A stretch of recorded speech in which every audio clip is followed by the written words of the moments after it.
with every passing day.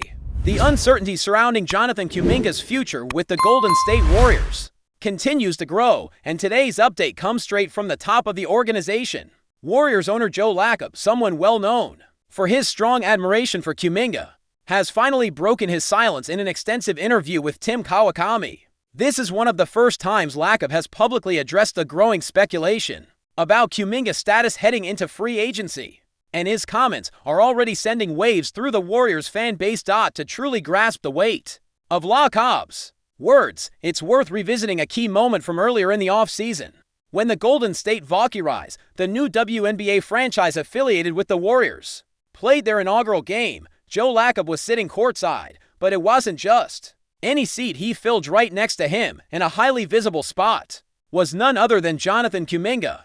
For Warriors fans who pay attention to every move the organization makes, that image was powerful. The presence of Kuminga next to Lacob at such a historic event sparked widespread speculation. After all, if the owner of the NBA team is choosing one player to sit next to him during a milestone moment for the franchise, that player must surely be part of the organization's long-term vision, right?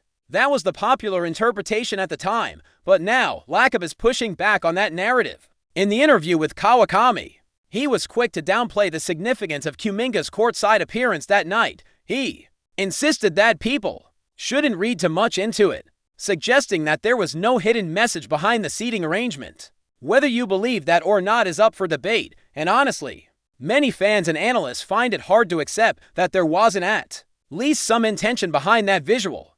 Knowing Lacob's history of calculated public appearances and messaging, it feels unlikely that it was purely coincidence. But let's move beyond courtside optics and get into the real substance of Lacob's comments. When asked about Kuminga's situation as a restricted free agent, Lacob struck a tone that mixed emotional attachment with cold business reality. He admitted that it would be difficult to part ways with Kuminga, noting the connection that forms after 4 years with a player who's been an active part of the team's culture and growth. However, he was also crystal clear that the Warriors' primary responsibility is to do what's best for the team's long-term success. Lacob reiterated that while they hold leverage due to Kuminga's restricted free agency status, the process will ultimately come down to business decisions. Perhaps the most revealing part of Lacob's interview was when he openly acknowledged that, yes, there is a real possibility that Kuminga could leave. This marks a noticeable shift in tone from previous months, when the organization avoided any public mention of potentially losing the young forward. Lacob didn't stop there. He also made a point to clarify who will have the final say in the decision. Initially, he started to say it would take a lot for him personally not to match any offer sheet Kuminga might sign elsewhere, implying that he, as the owner, would be directly responsible for the final decision. But then, in the same breath, he corrected himself, pivoting the responsibility toward general manager Mike Dunleavy Jr., stating that it's up to Dunleavy to make recommendations and for ownership to ultimately sign off. This slip of the tongue is interesting for several reasons. First, it reveals just how personally invested Lacob is in this situation. Referring to it as his money and his decision, even if momentarily, shows that he's emotionally connected to the outcome, which is something Warriors fans have seen before. Remember when Lacob was heavily involved in advocating for James Wiseman during the draft process and early in Wiseman's tenure with the team. Despite being one of Wiseman's most vocal supporters, Lacob eventually stepped aside and let the basketball operations team make the difficult decision to trade him. The parallels here are striking. If the front office ultimately decided to move on from Wiseman despite Lacob's affection for him, it's not out of the realm of possibility that the same could happen with Kuminga. Another key point from Lacob's interview was his mention that the situation would play out very soon. This has sparked additional speculation about the Warriors' timeline and how quickly they want to resolve Kuminga's status. Given that free agency officially opens on June 30th, the window for making decisions is fast approaching. Many NBA insiders are already reporting that this offseason could move at a faster pace than usual, with teams looking to make major roster moves even before the draft takes place. However, with Kuminga being a free agent, there's only so much that can happen before that official date, especially when considering potential sign and trade scenarios. Speaking of sign and trades, this brings up another layer of complexity to the situation. Because Kuminga is a restricted free agent, the Warriors have the right to match any offer sheet he receives. But if they want to execute a sign-and trade, there are some salary cap limitations they would face, specifically under the current collective bargaining agreement rules. The Warriors would only be able to take back 50% of Kuminga's new first-year salary in matching salary if they move him via sign-and trade. For example, if another team offers Kuminga a contract starting at $25 million per season, the Warriors could only take back around $12.5 million in incoming salary for that first year.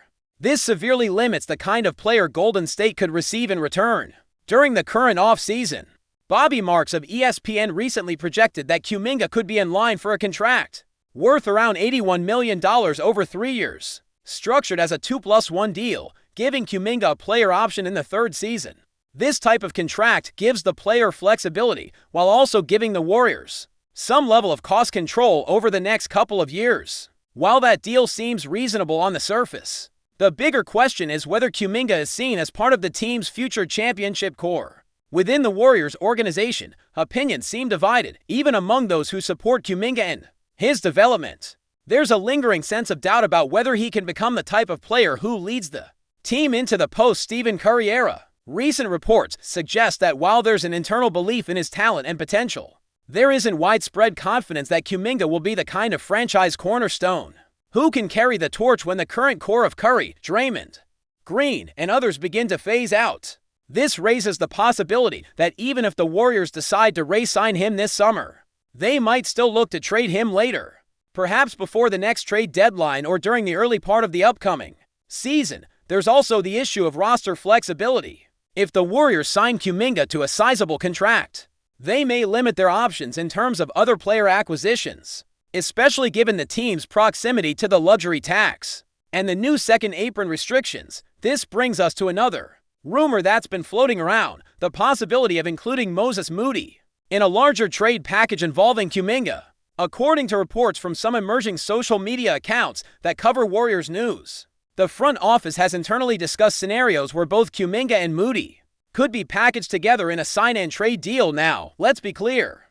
The sources reporting this aren't the most established names in NBA media, and their track record for accuracy is still being evaluated. But even so, the idea itself makes basketball sense. Moody is set to make around $11.5 million next season on the first year of his contract extension. When you combine that with a potential new salary for Kuminga, the Warriors could, in theory, target a player earning somewhere between $20 and $25 million annually. This expanded salary range opens up more possibilities when it comes to potential trade partners and available players who could help Golden State make a push back into serious playoff contention. Moody's recent performance further complicates the decision. He played a crucial role down the stretch last season, especially after Golden State acquired Jimmy Butler and restructured their rotation. Moody became a regular starter, and during the first dozen games with him in the starting lineup, the Warriors went undefeated. That kind of impact doesn't go unnoticed, and there's certainly a case to be made for keeping him as part of the roster moving forward. However, if including him in a trade helps the Warriors land a more proven, higher-impact player, General Manager Mike Dunleavy Jr. might not hesitate to pull the trigger. After all, he's been very vocal about the front office's willingness to make bold moves if they believe it improves the team. There's also growing chatter around other teams that might have interest in Kuminga. The Miami Heat have reportedly identified him as a fallback option if their pursuit of Kevin Durant doesn't materialize. Miami's front office is known for being aggressive when it comes to acquiring young, athletic forwards with upside, and Kuminga fits that mold perfectly. However, it's important to note that Miami's primary focus remains on acquiring a superstar, so their level of interest in Kuminga will largely depend on how other trade negotiations play out over the coming weeks. Before we continue, make sure to leave a like and subscribe to the channel so you won't miss any exclusive Dubs updates. Let's keep going.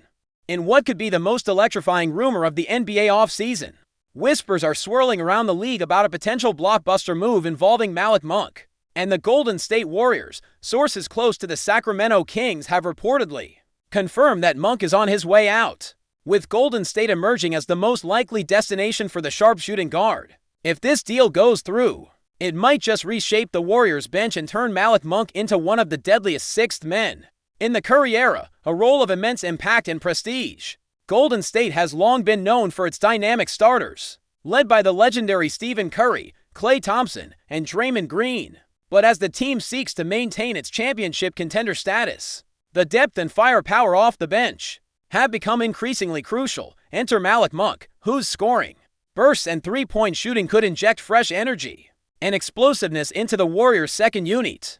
Fans and analysts alike have been buzzing about Monk's ability to come off the bench and immediately change the tempo of the game, something Golden State desperately needs to keep opponents on their toes when the starters rest the buzz around.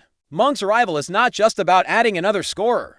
It's about finding that secret weapon who can take over critical moments and relieve pressure from Curry and Thompson.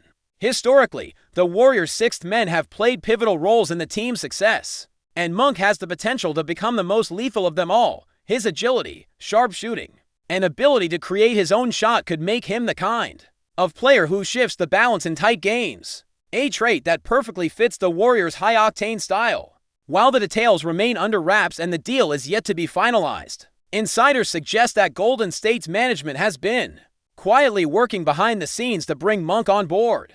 This move would not only boost the team's depth, but also send a strong message to the rest of the league. The Warriors are not done evolving. With a new generation of role players ready to step up, including Monk, the Warriors could extend their reign as one of the NBA's most feared dynasties. Of course, there are still questions about how Monk will adapt to the Warriors' system and whether he can maintain consistent performance coming off the bench. But if he does, we could be witnessing the birth of the deadliest sixth man in the Curry era, a title reserved for game changers who make an immediate and lasting impact. As fans eagerly await official confirmation, one thing is clear: the potential arrival of Malik Monk in Golden State is already causing an explosion of excitement and speculation, making this offseason one of the most intriguing in recent memory. Stay updated exclusively with the latest Dub Nation news. Subscribe to our channel and hit the like button to keep getting daily updates on the Warriors. Don't forget to share your thoughts in the comments. Your input is essential for the Dubs community. Stay tuned for the next video.